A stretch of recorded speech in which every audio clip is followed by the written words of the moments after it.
Welcome to Garden DC, the podcast about everything gardening in the Washington, D.C. and Mid-Atlantic region.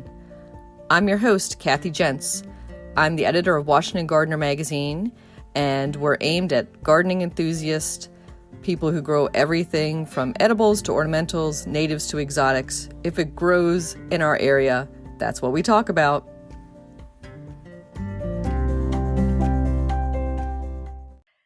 This episode, we're joined by Wendy Brister, Marketing Director at Cavano's Perennials, Inc.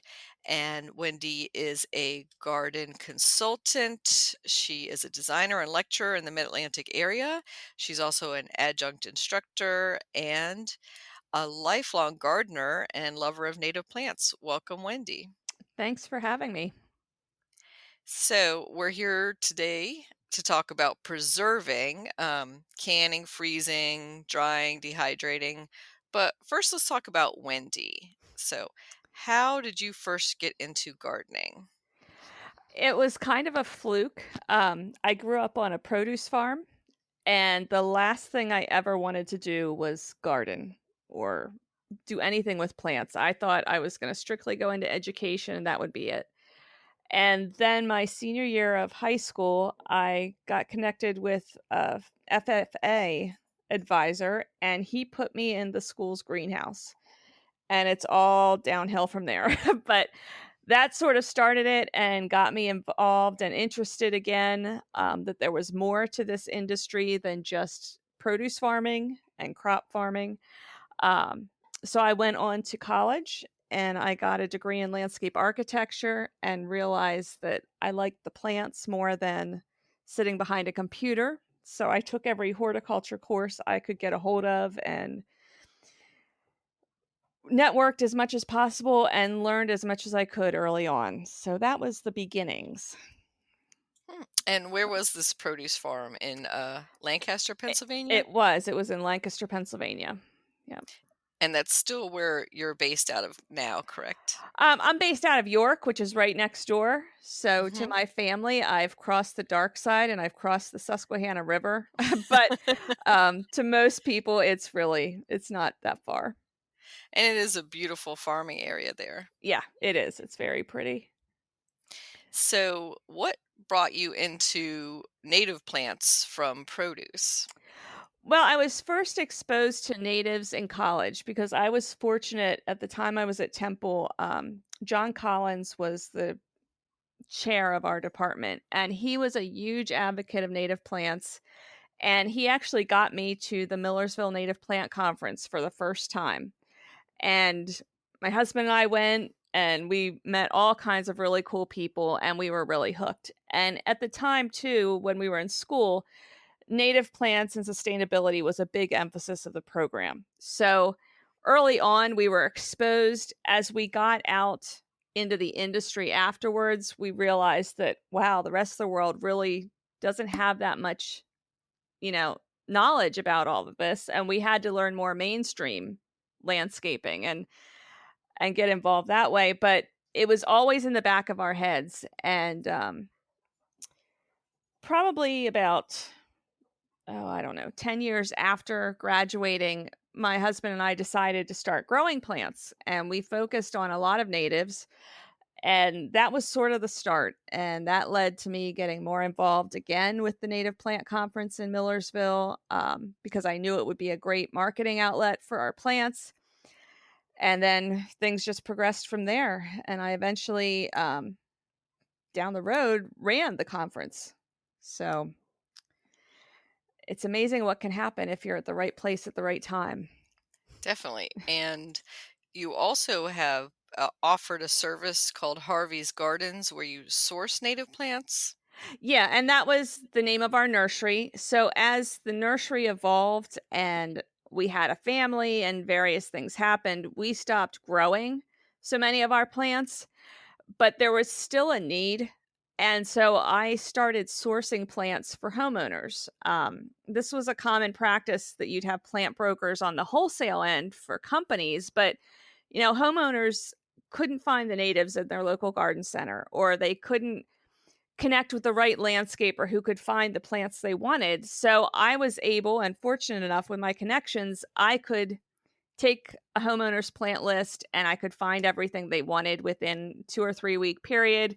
They could come to my place, pick it all up, one stop, be done, and take it home and plant it. So it eliminates, the need for the client then to run all over the place to a dozen different nurseries just to find those plants they wanted. Hmm. That sounds like a wonderful service. And then now we're up to date today where you're at Cavano's Perennials, Right. and describe what you're doing there. Well, I am the marketing director at Cavano's, so I'm involved with almost every aspect other than direct growing there. Um, we've been launching a couple new programs. One of them being that's going to hit in 2021 is called our pollination program, which I'm personally really excited about. It's a targeted grouping of plants that are beneficial to pollen specific bees, beneficial to a lot of the butterflies and moths that need a specific host plant. So we're really targeting sort of an unusual niche. And while most people hear pollinator, they think general pollinators. We're providing those plants that really target those specialist pollinators out there so that we can get more of them into the market, get more people seeing these plants, growing these plants, and enjoying them. And I imagine that the labeling and the education on those plants is going to be a big part of it. It is. And that's one thing that's a little bit unusual with what we're doing. Normally, as a wholesale grower, which is what we are, we would cater, market this to our customers, which are the landscape contractors, the garden centers, the public gardens. But we're actually taking a little bit different spin and we're trying to provide that end user information. So we're providing, videos on how to do things from planting to maintaining to whatever needs done. That are linked to QR codes on some of the tagging. We're providing, a website that people can go back and find reliable information about these plants, find other sources, interesting facts that they might not see directly in the garden center with normal signage. But we really want to have this landing place for the end user. And we're hoping that that'll be a good sales tool then for our garden centers and even the landscape contractors to use as well. And for those listeners not familiar with Cavano Perennials, they are located in Kingsville, Maryland. And as you said, they're a wholesale grower and specializing in, per the name, perennials, Yes, we native are. plants, yep, ferns, grasses, vines, and ground covers. But this spring, you jumped into edible plants. We did. And we had been toying with edibles for the past several years before I became involved with the company. But when the pandemic hit, there were a couple factors. One is we were deemed essential as a nursery, we're agriculture. So we felt if we're essential, we have to prove that we're essential and we have to really offer an essential service. So we not only grew a bunch of edibles and got them out to the public, we also opened up and did retail curbside pickup, which is something wholesalers don't always do. But so many garden centers were closed and people were home and they wanted to plant. So we offered that service, and that's what started our main website database so that we could have plants for sale if people couldn't get out to their local garden center or their garden centers didn't have the material they wanted at the time they needed it. So it was kind of a double intention. We got retail going. Not that that by any means is our main business. We are still a wholesale nursery, but it's really nice to be able to offer that service at a time when people are looking for it and, floundering almost on where to get plants and what to do. And everybody's new to this year. It's really interesting and inspiring. So it's great that you got a lot of beginning gardeners to grow their first edibles. Can you describe some of the selection that you offered? This year was a lot of trial and error. We're trying to offer stuff that most growers aren't. Like, there's no way we're going to compete with the big veggie growers like Bonnie Plants. We're not in that market. but we have a lot of Baker Creek varieties. We had some varieties from Renee's, all the big name seed growers. And we are fortunate because of our scale with this. We can buy smaller packets and grow smaller lots. We don't have to buy these big, huge quantities of seeds, which allowed us to specialize a little bit. And going into 2021, we're going to expand our variety list exponentially from what we did this year. But that same mission continues. We might not have a lot of like the burpee hybrid type plants, but we're going to have a lot of heirlooms, a lot of tried and true, some unusual.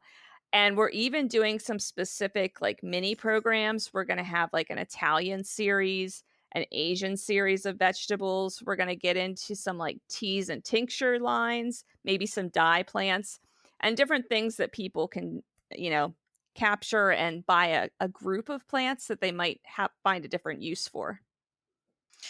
That sounds really interesting, especially that you'll be starting the seeds and have started plants for people for things that many growers find difficult. Right. So that will give them a little head start. A lot of these crops for them. Yeah. And so that brings us kind of full circle to the end-ish of the growing season, harvest time now. And many of us are finding an explosion of cucumbers and tomatoes, and I'm getting a lot of okra at Yeah. this point, and more than I So can much keep up okra. with, which I love okra, so that's not a complaint, but it's a matter of getting out to the garden every day to pick it Yeah. before it gets too big and crazy. Right. So when you're inundated with this many at once, there's kind of the fight or flight tendency with gardeners. I see a lot of that in my community garden where people just abandon their plots at this point. Yeah. They're just overwhelmed.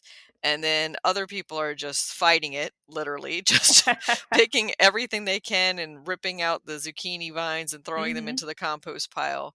But obviously, this is the point to capture the season height and the season taste, so that in February you're like, I wish I had frozen those okra. I wish I'd had, that fresh tomato taste right now. You're yearning for it in the wintertime. So, Oh, definitely.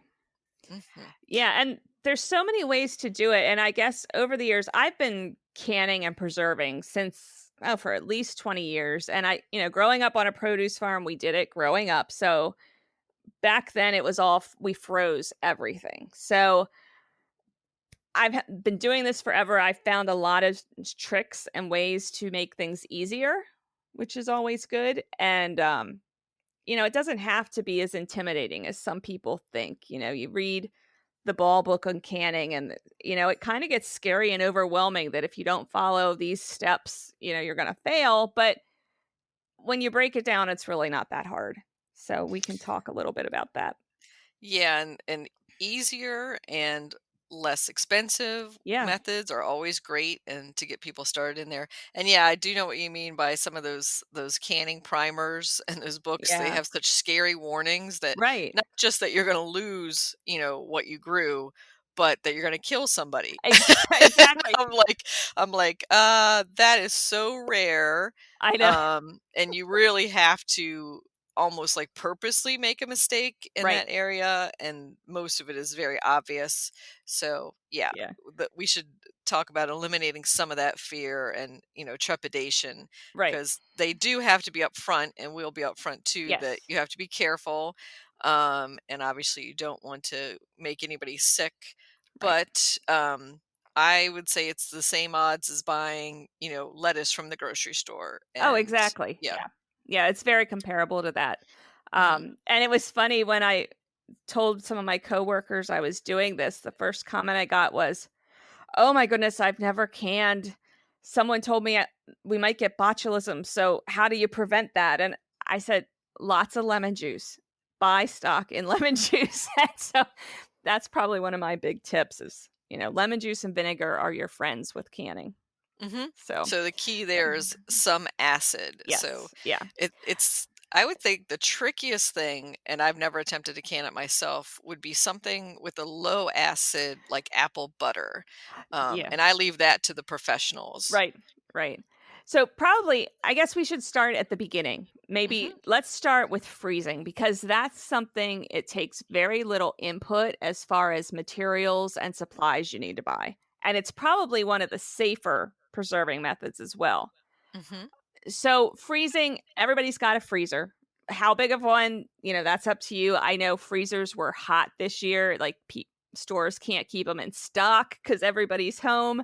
But having a secondary freezer from your fridge, if you have a vegetable garden, is going to be really critical, because that's going to allow you, when you get that stuff and you have to pick it that day, but you just don't have much time to really do anything with it, you can throw it in the freezer and deal with it later. That's my favorite thing to do.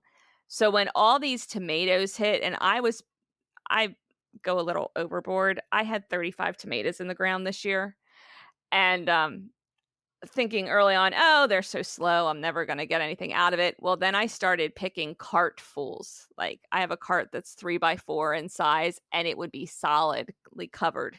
And what do I do with all these things? Well, the easiest for me, because I knew I didn't have the time to can at that moment, I would wash everything and core it and throw it in a Ziploc bag and put it in the freezer.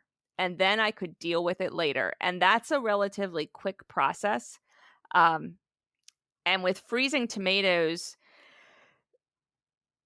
you're going to always cook them in some state later. So they're going to tend to break down when they thaw out. That's desirable, actually. So that you don't even have to can them later on. You could just pull those frozen tomatoes out in the middle of the winter and cook them down and make a really great soup or a sauce or whatever you're going to do with them. So that's probably the simplest way to freeze. And there's several things you can do that with. Peppers can be done that way. You can just, again, clean them. I chop them up, throw them in a Ziploc bag. Now they're all ready to be, throw into cooking. I just grab a handful when I need them. Onions, if you're overwhelmed with onions, or if the grocery store would happen to have a big sale on onions and you want to stock up, the same thing. Just clean them and chop them up, throw them in a Ziploc bag, and in the freezer they go. Now, you can't do that with every food. And there are some vegetables like your green beans, your corn, broccoli, cauliflower, kale even, that you need to actually pre-cook a bit before you freeze. And that's called blanching. And I grew up using, the Better Homes and Gardens, the red and white plaid cookbook. Yeah, I'm sure a lot of people are familiar with that. Yep. That's what my mom always had, but they have a good section in there and tells you how long you need to blanch based on what vegetable you're using. And that's my go-to guide. So I'll look through that, and if I happen to have green beans right now or whatever I'm growing, I'll find green beans. It tells me how long I have to cook them, and then it tells you right away to put them in a cold ice bath, and that'll stop the cooking process. And once they're totally cool, you throw them in a Ziploc bag or a freezer box and put them in the freezer, and they're good to go, and you're done. So it's not a super time-consuming process other than cleaning your vegetables. That's what can take the time. So if it's beans, you've got to snap them and break the ends. If it's broccoli, you've got to cut it into bite-sized pieces. Corn, you cut it off the cob, that kind of thing. But freezing is really one of the quickest methods. It's one of the safest, because unless you lose power, your food's going to be there. It's not going to thaw out. Now, if you do lose power and things thaw, that's when you want to get rid of that frozen material, because if it thaws and refreezes, that's when you can start to have issues with the integrity. Yeah, and that was the one drawback I would say for freezing is I would say, I think it was like 12 years ago, we had Hurricane Irene. Right. And Right. I was harboring my parents' freezer and mine, because I, knock on wood, did not lose power for that one, Right. and several neighbors and stuff. But again, at the same time, we were trying to eat as much as possible from that as well. So just the second your power goes out, start the timer, and 12 hours is fine, right? But 3 to 5 days, not good. Yeah, So, either that or make sure you plug your freezer into your generator if you happen to have one, because the generator should be a normal size one, should be able to run a freezer and a refrigerator, especially in the summer. and you should be okay, and it'll hopefully get you by a little bit longer. And you mentioned one of my favorite things to freeze, which is green peppers, and I love to chop them up into dice-sized pieces and then throw them, like you said, into a Ziploc. And then making pizzas over the wintertime, just Oh, grab a right. handful and throw those on, Yep. and that's the best. Yeah, And, yeah. you know, Super even easy. super easy and good. And another thing to freeze that a lot of people don't think about are their berries. So your Yes. blueberry, your strawberries. You could either do it already macerated, like in sugar, and put them into, like, I use like margarine tubs Yep. and then put those inside another layer, like another Ziploc or something else, or just the straight berries to make smoothies or, cobblers later on. Right, right. Yeah, and with the berries, there's a couple ways to approach that. I know my parents will always freeze them on a cookie sheet so that they're not sticking together once they're frozen. And they then will pull them out and put them on their cereal for breakfast or use them as like the whole fruit basically. But I'm I'm a lazy gardener, number 1. I'm also a lazy freezer, so I don't take that extra step.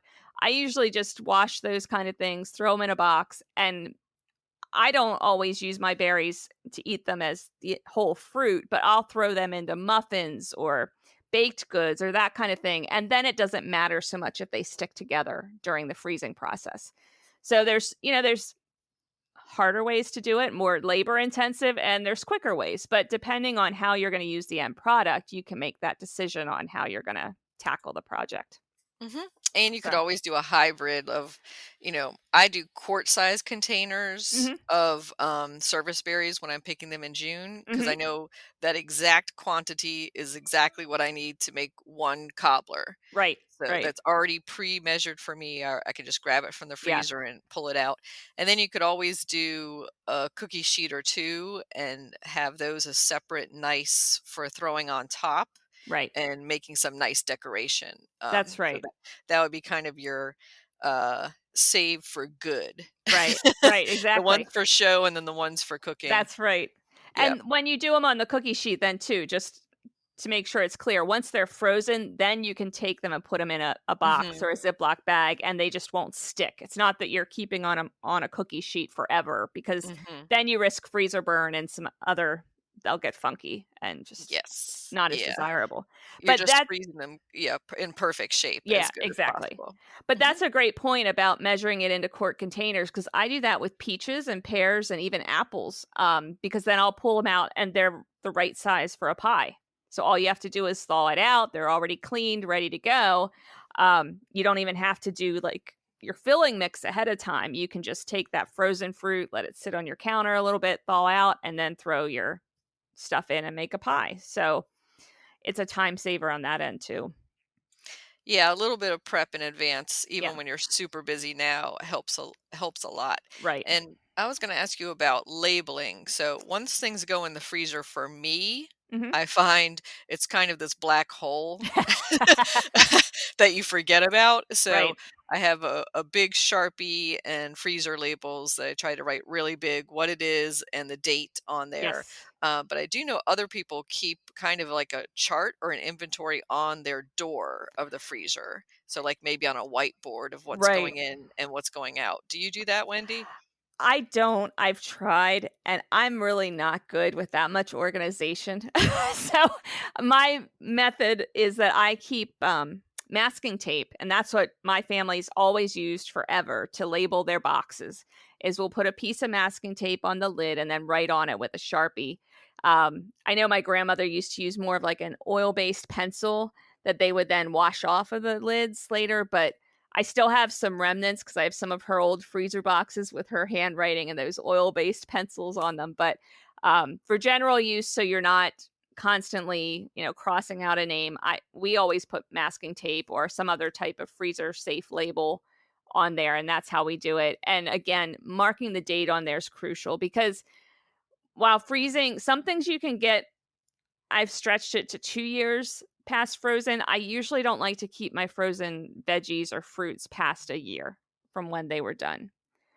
So, Yeah, that's a good point because foods do break down. right. The texture is really Yeah. and we've all experienced ice cream freezer burn, right? And that crystallization in there. Yeah, and the same will happen to your fruits and veggies and your meats, for that matter. But so, and hopefully by mid-February, March, that's when you're starting to clean out for the new coming season and make room as well. Yeah, or if you're like me, I was doing it last week because I know fall veggies are coming, and I had to make some room. So. And you're like, now's the time for last year's peaches. That's right. That's right. And anything that was too bad went on the compost pile. So that's all right too. But yes. And I was going to ask you for the how-to of how you made these pawpaw pops, I'm going to call them. So a year or so ago, we had a garden communicators event for garden writers and speakers and professionals in the garden communications field. And Wendy came to the lunchtime break that we had, and we had a box lunch, and she provided an extra dessert item because it was a hot day, even though it was, early fall. But it was frozen pawpaw pops. Yeah, and for those of you that aren't familiar with pawpaws, they're only starting to ripen right now, in mid-September, and you only have a window of like 3 to 4 weeks when you can find them. And for the pawpaw pops, it's nice because they do hold a little bit longer, and pawpaws are a very delicate fruit, so they bruise quickly. They just don't have a long shelf life. But all I did for those on Amazon, you can get these long, skinny Ziploc bags that are like the perfect shape of a freeze pop for kids. And I puree pawpaw, and I think it's pear juice and some water just to help, because pawpaws are really thick texture. And I just throw that in the blender, you pour them in the bags and freeze them, and they're delightful. And if you want to take it to another level, you throw a little bit of rum in there, which makes an adult pawpaw pop, and it's super yummy. But yeah, sorry I didn't bring those to the meeting, but that would have been a very long afternoon nap. And we had exactly. We had several more gardens to tour after that. That's right. Yes, that's right. And we had Michael Judd on a couple episodes ago talking all about pawpaw growing. So for listeners who haven't heard that episode yet, go back and check that one out. But we didn't talk so much about pawpaw preserving. So that's a great tip, are these pawpaw pops, which are so refreshing on a hot day. Yeah, and I can get you the exact recipe if you want to post it on your site, Kathy, so that if anybody else wants to try them. The one comment I will say about pawpaws, there's varying schools of thought on how they hold up in cooking and everything. And I have found when you bake them, it tends to break them down, and you're either okay. Pawpaws itself are a textural thing that you either love them or hate them, but I'm personally not a huge fan of freezing them long term and then using them in cooking. I think it gets a little off taste and that kind of thing for me. But another great way to use them this time of year is to make ice cream with them. And there again, you could just puree the pawpaw, and I have a little KitchenAid ice cream maker in my kitchen that I use, and I just take a vanilla ice cream recipe and add the pawpaw, and that works really well. But again, I just don't keep anything with pawpaw for a long period of time, like a month or two max on any of that. Yeah, great advice, because with pawpaws, it is all about that texture. Yeah, it is. Yeah. The tropical taste, is what first hits your taste buds, and then it's already so custard-like. It lends itself so well to these frozen concoctions as a great addition. So, moving on from freezing, do you want to talk about drying and dehydrating next? Sure. So I have this food dehydrator. I think it's ancient. It's one of those Ronco food dehydrators from the TV commercials way back in probably the 90s, but it still works. I know there's newer ones out there, but I figure why buy something new when this one still works. And I do a lot of things on it. I'll do tomatoes that if I'm inundated with tomatoes, I slice them up, put them on the dehydrator for a day, and then I have all but sun-dried tomatoes to use in my cooking later on. We do that with apple slices as well, and make dried apples. We've done dried peaches, dried pears. You can do things like fruit leather. That's almost like a fruit roll-up you would buy in the store. But now that my daughter's older, we don't do much of that anymore, because she's not into them as much. But even with the dehydrated fruits and vegetables, if you're not going to use them within a month, maybe, I still throw those in the freezer once they've been dehydrated. I just feel long term, in case you didn't get all the moisture out of it, which that moisture sitting there could have the potential to mold and mildew. We still throw them in the freezer, and then my husband will pull out dried apples through the year and take them in his lunch, and they'll just unfreeze and be back to normal. And the nice thing with that is they don't really change the texture when you freeze a dried product like that. So if you don't have a way to really pull out all the air when you're packing those dried products and shrink, I guess, or use some of those food saver bags, maybe might work. But I like to err on the side of safety, and after I've put all that effort into it, the last thing I want is for them to get moldy, and you're never going to get all the moisture out. So that's my recommendation then, is to take that dried product and freeze it till you're ready to use it. So. That's great advice, because I did my first batch in a used dehydrator that was gifted to me this summer. Yep. Of drying some little yellow cherry tomatoes. And I had looked up what to add to them, and they had said garlic powder. So I just sprinkled garlic powder. What do you put anything on top of your tomatoes when you dry them?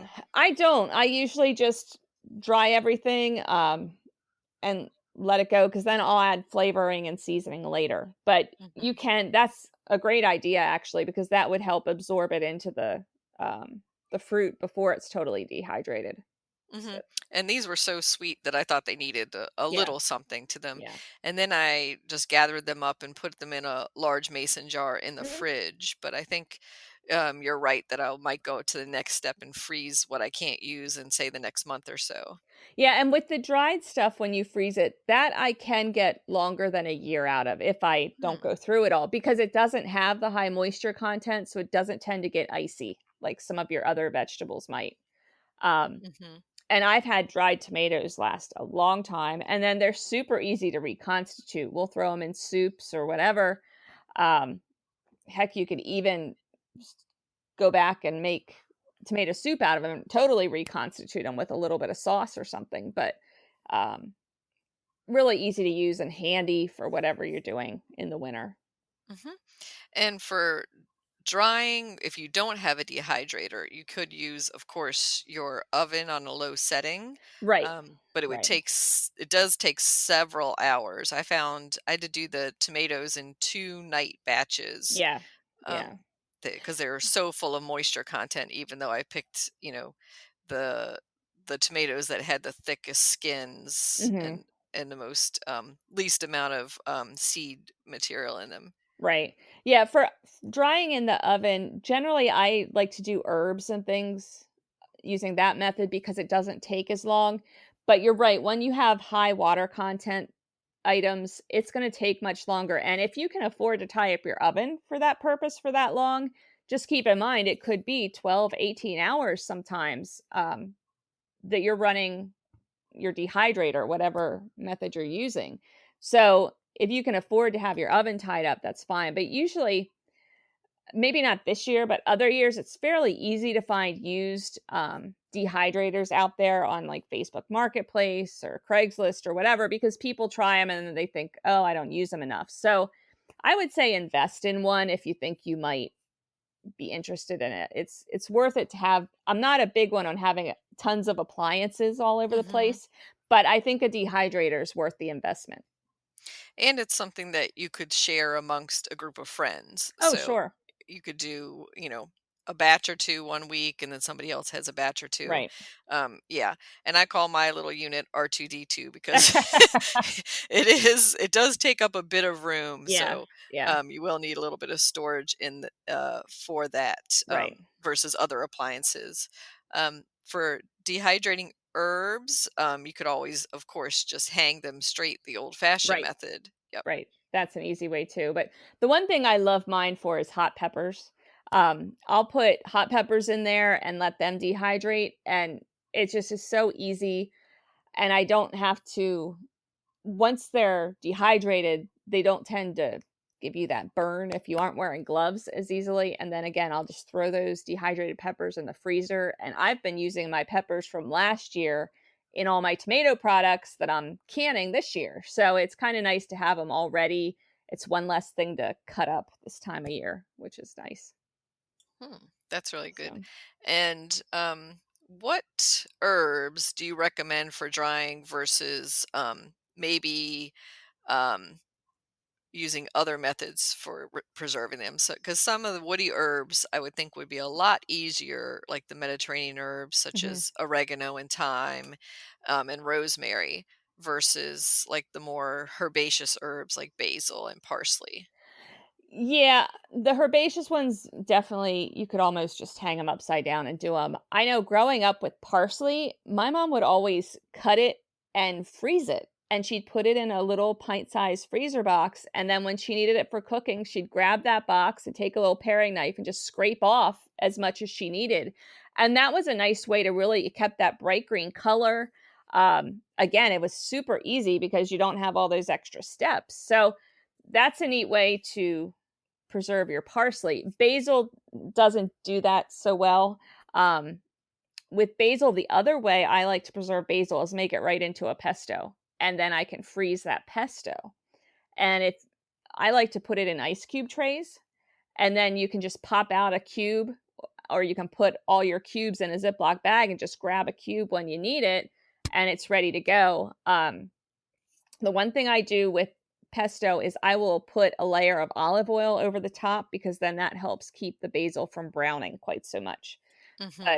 But I don't usually, that's really the only way I preserve my basil. I don't usually dry my own because I'm limited on my space in my house, and so I don't have places to just hang bunches all over the place to dry them out. So yeah, I almost consider it almost decorations at this point. Yeah, all the things I have hanging, mostly for preserving the seeds more than the flavor itself. But basil tends to fade really quickly, so I think making it directly into a pesto right away is the best way of capturing that flavor.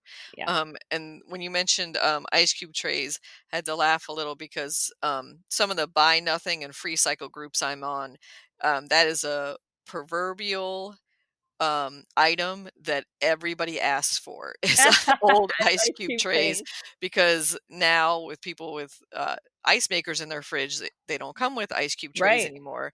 So if you have old ice cube trays, they are a wanted item. Just to let you know, because people are using them for these single freezing portions and other various projects and crafts. So I'm almost thinking that there's got to be some manufacturers out of there that have to bring these old-fashioned ice cube trays back too.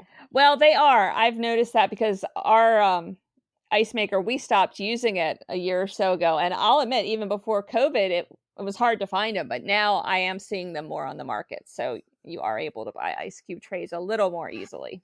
So, which is great. And speaking of COVID-caused shortages, canning supplies are another thing that I'm just hearing. I've heard some crazy prices for lids, because you can have the jars, you can have the ring, but it's the sealing lid. You have to have a fresh seal on it.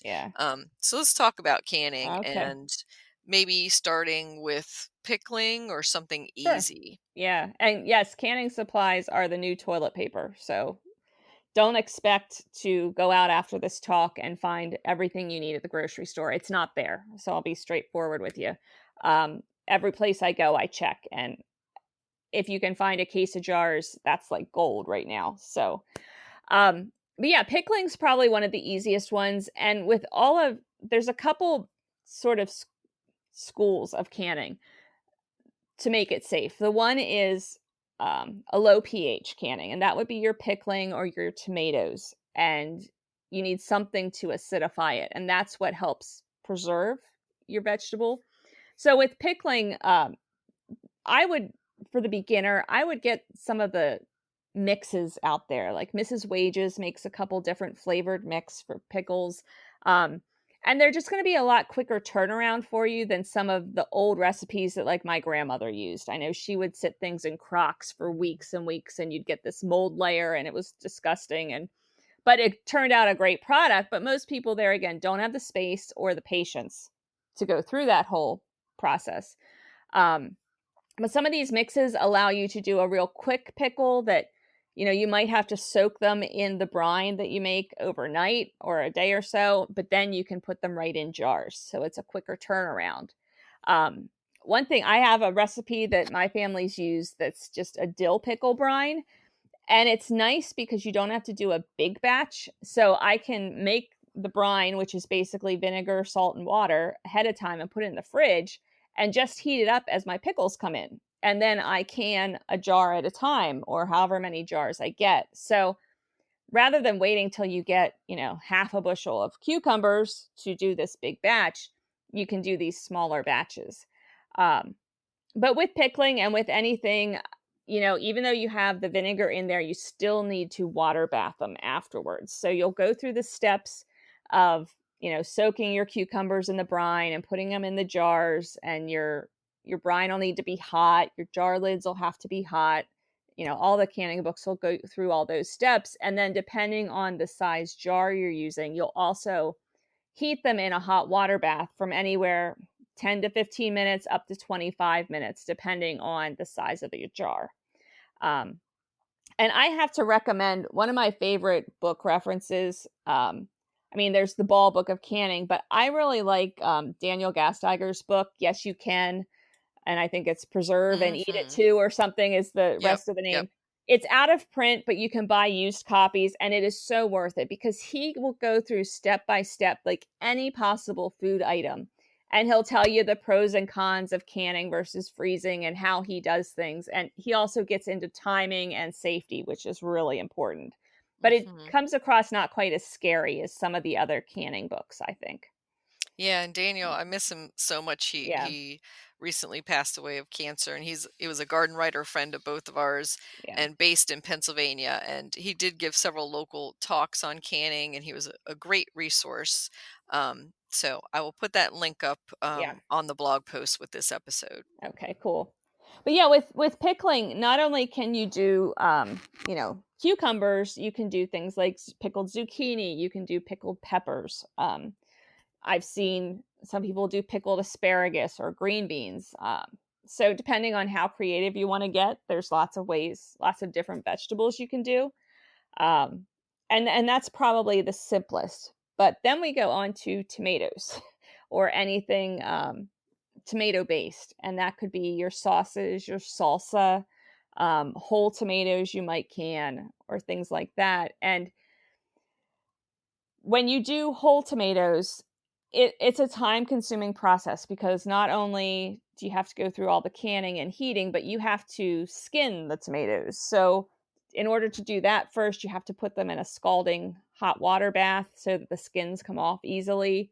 And it can just take a lot of time. So I've evolved as a canner into doing one type of thing, and I make what I call my tomato base.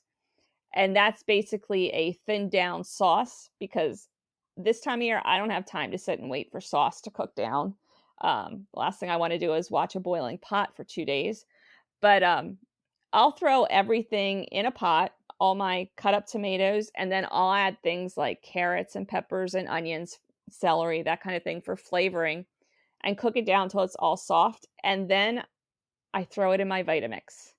And I don't de-seed now that I have a Vitamix. I don't skin them or anything because the Vitamix pulverizes everything.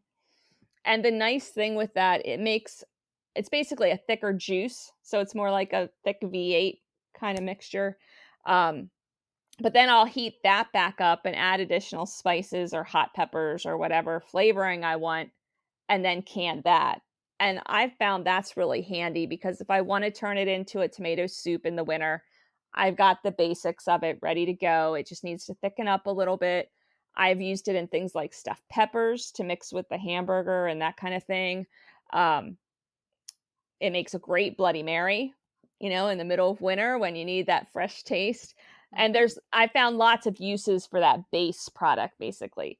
So as far as simplifying, that's sort of my go-to right now. I tried thinking, oh, let's do some salsa this year, and my mind is so focused on just cooking this down and making that tomato base that my salsa just turned into like this brown mush and everything cooked too far. And I'm like, just stick with what you're good at, Wendy. Come on. Yeah. So, And I would say it has the added benefit of all that fiber and right. nutrients that are in the peels that you're taking off when you're doing Exactly. the old-fashioned sauce. So Yeah. that's a great addition there nutritionally. Yeah. And my lazy way that I was going to share is tomato jam. Oh, Is and that includes everything as well. yeah. So Yep. that's skin Yeah. and all, a little touch of hot pepper in it Mhm. just to give it a little bit of a kick. But basically it's a savory jam. Oh, it sounds Um, good. and I use every tomato in it, like Mhm. just whatever is left over at Right. the end of the season, throw it all together. It doesn't have to be, your beautiful canning tomatoes Right. or your San Marzanos or anything. Yeah. Just totally mix it all up in one big vat in the Yeah. Cuisinart and then just cook that down. Right. Yeah. Yeah, and the one thing I've been doing too, because all my tomatoes came in, in August and I was busy with work and other projects, I didn't have time. And I will tell you, the canning process from cooking the tomatoes down to blending them, heating them back up and actually going through the water bath and everything, that is an all-day process. And I like to have a helper. Now, I also do it in like this big massive, like probably 18 quart pot or so. It's big, and I do it on an outside propane burner because I have a flat electric glass top stove. And with any of those things, when you have that much heat on one of those stove tops for that long of a time, you have the potential that you could crack that glass top. So I quickly moved to an outdoor propane burner, which not only is safer because I don't have to worry about it cracking, but it works a lot quicker, which is helpful. But where I was going with that, I don't have these full days to can. So as my tomatoes were coming in, there again, I would just wash them and core them and throw them in a Ziploc bag and put them in the freezer. And then as I build up enough so that I could fill my great big pot and just do one big batch all at once, then I pull those frozen tomatoes out, and that's when I do my canning. So if, most people don't have room like I do to put 30 tomato plants out. So if you only have one or two, but you think you might want to do some sauce or something and can it and see what happens, freeze your tomatoes till you build up enough inventory. And then it's super easy to pull them out. They melt, you're cooking them down anyway. So they melt and thaw in the pot. And then just go through your normal steps of making your sauce or whatever end product you're going for. Yeah, that's a great point. Like I have a bowl of tomatoes waiting on the counter, and some of them start to go bad before you Right. have enough to make a batch of anything. Yeah. And same thing, that's the same principle as, one or two bananas in every bunch Mm-hmm. might not get eaten and start Right. to get a little too black. Throw those in the freezer to make banana bread later with Right. them. Yeah. So, Yeah. Now, with your tomatoes, the one thing that, tomatoes are acidic to a point, and we're talking about low acid canning as part of this preserving. But as some of these varieties have evolved, like yellow tomatoes don't have the acidity of a red tomato. One thing you always want to be careful is to make sure you're continuing that acidity so you don't risk the botulism or what have you. So one thing I do is I will add, I think it's 2 tablespoons of lemon juice for every quart jar or 1 tablespoon for every pint jar. And I'll put that in the jar before I put my tomato sauce in there.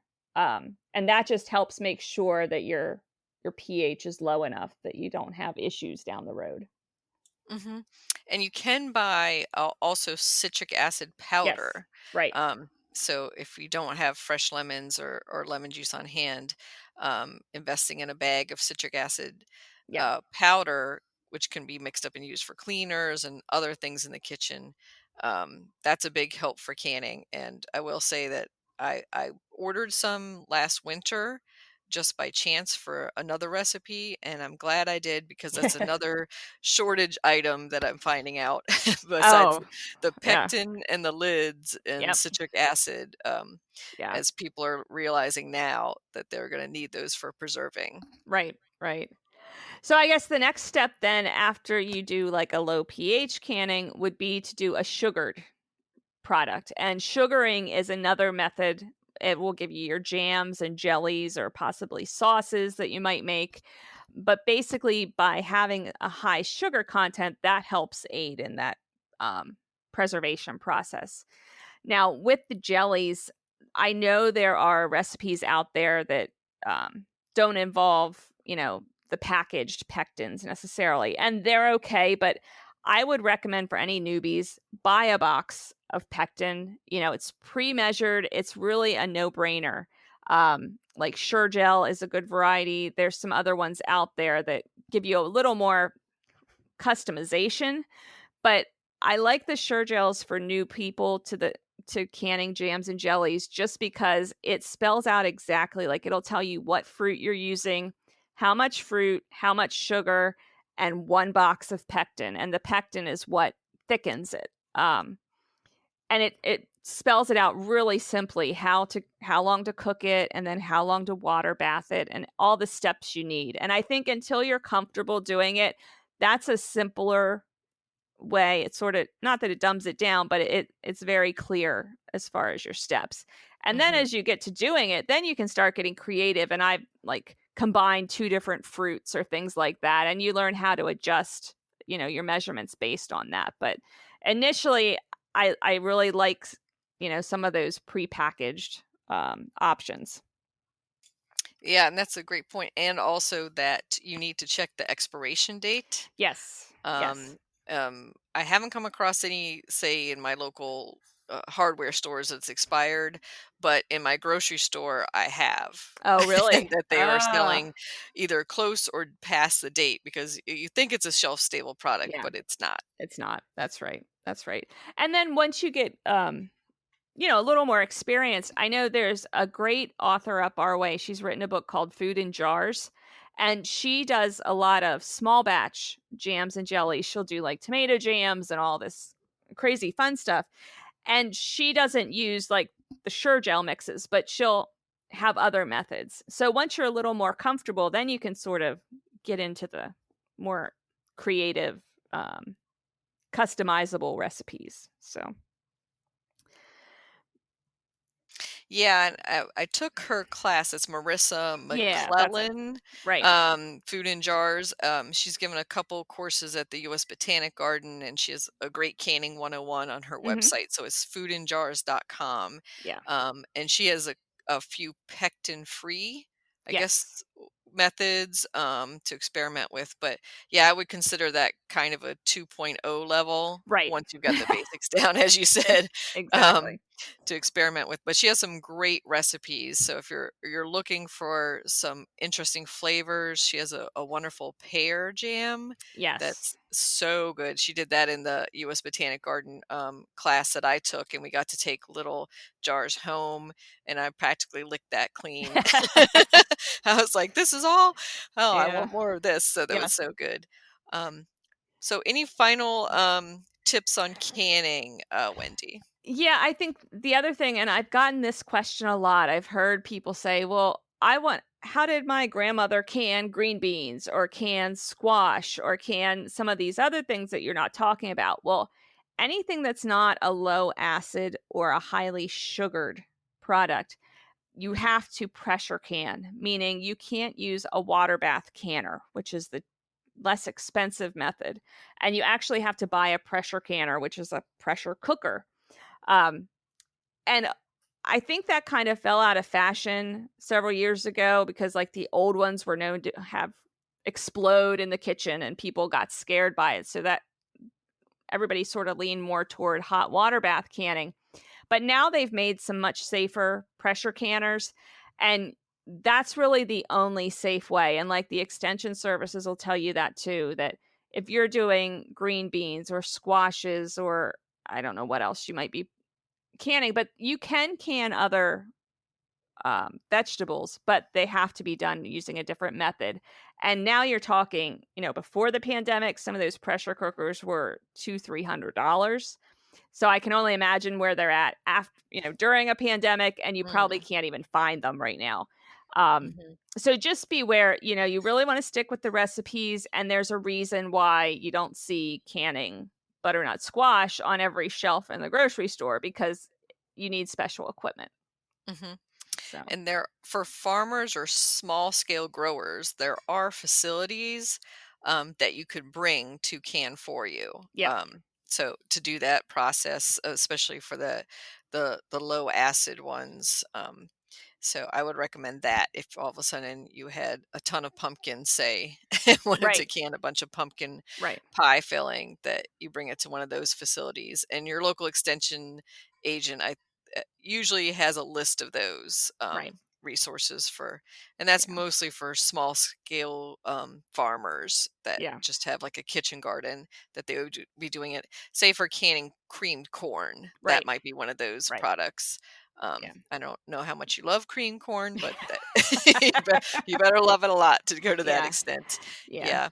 So that's really how I decide whether I can or freeze an item. Like, I'll do a lot of pumpkin, like you said, for pumpkin pies, but because I don't do the pressure canning, that's automatically a frozen product for me. And I freeze it in the right size box so I can just thaw it out and make a pie. So, okay. So I see a lot of people growing a lot of things, just to experiment. And then they have all this excess that they want to do something with. But I would suggest if it's not something you really like when it's fresh, why put the effort into preserving it? Because I see it as more valuable at that point in the compost pile. Once you've learned you don't care for it, your family doesn't eat it, then why put the extra time into canning and everything, only to say, oh, maybe we'll learn to like it. Well, probably you won't. So. Or everybody's getting pickled asparagus for Christmas this year. Exactly. Exactly. Well, that was wonderful, Wendy. So I think we'll be preserving a lot of flavors of the season, and a lot of fully stocked freezers, I think, this winter time. Yes. And hopefully people will try a little bit of canning out just to get themselves used to it, and maybe extend some of their skill set in that direction. And it's always nice to can with an experienced canner. It is. So an older relative or a friend who's done it, that's what they do every year. That's always nice to have somebody as a backup. As you said, you like to have a helper when you're canning in the kitchen. It just helps to have that second pair of hands as well. It does. And even if they're not experienced, just to have a second person there, because then you're trying to decipher, well, what do they actually mean? I've never done this. So you have two minds working at it is sometimes helpful. Great point. So Wendy, you have a couple of events coming up that we want to talk about, and let's share that link for Cavano's Perennials. Sure. Cavano's is cavanos.com, but we also, our retail site is cavanos.shop. And that's where you'll find our online catalog, as well as our Sunshine Avenue Farms collection, which are our edibles. And I was going to say Cavano's is spelled Cavano. With an S on the end. Yep. Cavanos.shop. And if you look up our edibles on there, we're still building it, but you'll start to see recipes showing under the individual items. We're going to have tips on preserving down the road. We've partnered with Brie Arthur, who wrote The Foodscape Revolution, and she's going to help giving us some video content as well. So you'll start to see some of that information into 2021. And as far as upcoming events, last night, which was September 10th, I was part of a group that we started a series with Dr. Doug Tallamy. And Doug spoke last night. We had 1,300 people registered for the event, which is cool. Wow. And I'll be speaking next Thursday. And the idea, the lecture series, now I can't think what it's called, Nature's Best Hope, off of Doug's, the name of his last book. But Doug talks a lot about how to increase biodiversity in your yard. and about all the critters that you're going to bring. So my talk to follow that up next week is going to be on the how-tos and looking at different techniques that various people present and the pros and cons of those, and just really how you can be successful and that you don't have to do it all at one time, which I think kind of overwhelms a lot of people. So that will be on September 17th. And the last part of our series will follow up on September 24th, I believe. And Doug will be back, and I'll be there as well. And Doug's going to do a Q&A. So it's one of those, if you have questions you've been dying to ask Doug Tallamy, this is your chance, and he's going to answer them. So we'll have a whole hour of Doug answering questions. So that should be fun. I know originally, for anybody who is interested, registration was supposed to be over on the 9th, but I do think they have a wait list. So it's worth going to the website, which you can find the link if you look for Community Conservation Committee on Facebook. You'll find the event link on there, and registrations through Penn State. So that's probably the simplest way to get to it. Mm-hmm. Excellent. Well, it's great to hear there's a wait list and so much interest and demand for that content. Oh, definitely. Definitely. And it is a free event. So if you have any interest in the last sessions, you can try to get on the wait list and see if they'll let you in. I can't guarantee, but it's worth a shot. Well, thank you so much, Wendy. We are going to be eating so well this winter time. And probably after this cycle, learning what we want to grow for next spring and summer that we'll actually want to be eating. So that's right. Great advice of obviously grow what you love, grow what you're going to consume, and don't stress about what is on other people's lists or what other people are growing. Right. That's right. Well, thank you, Wendy. Thank you for having me.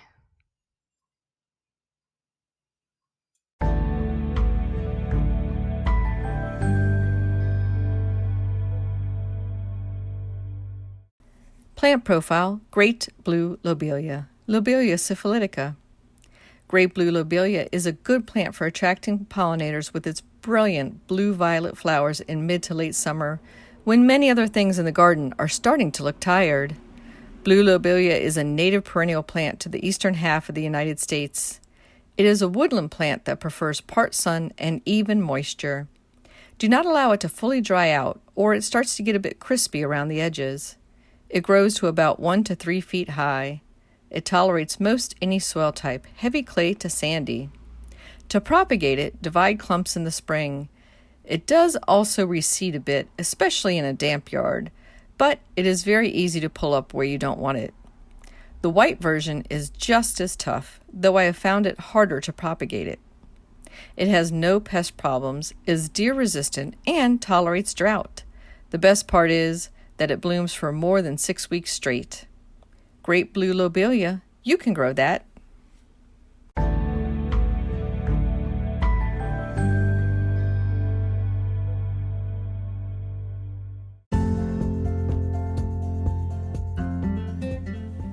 Thank you for listening to Garden DC.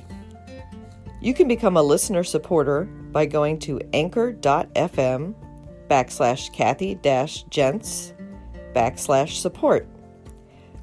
For as little as 99 cents a month, you can become a listener supporter, and we'll give you a shout out in a future episode. Another way to support Garden DC is to go to WashingtonGardener.com and subscribe to Washington Gardener magazine.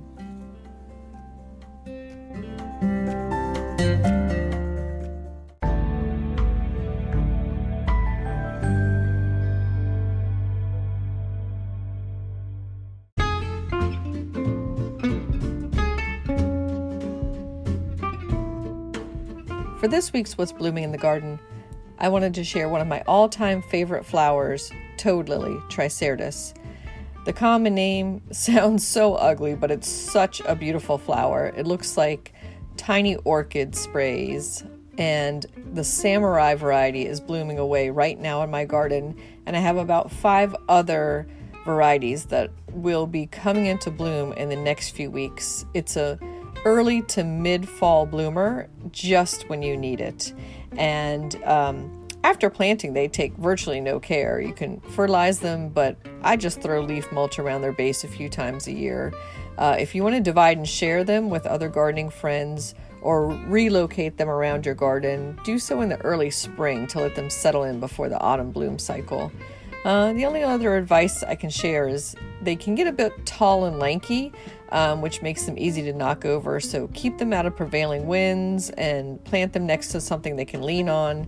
I have mine around the base of my gazebo and against an old bird bath, where they're happy to keep company with Solomon seals and lungwort and other dry, moist, condition-loving plants.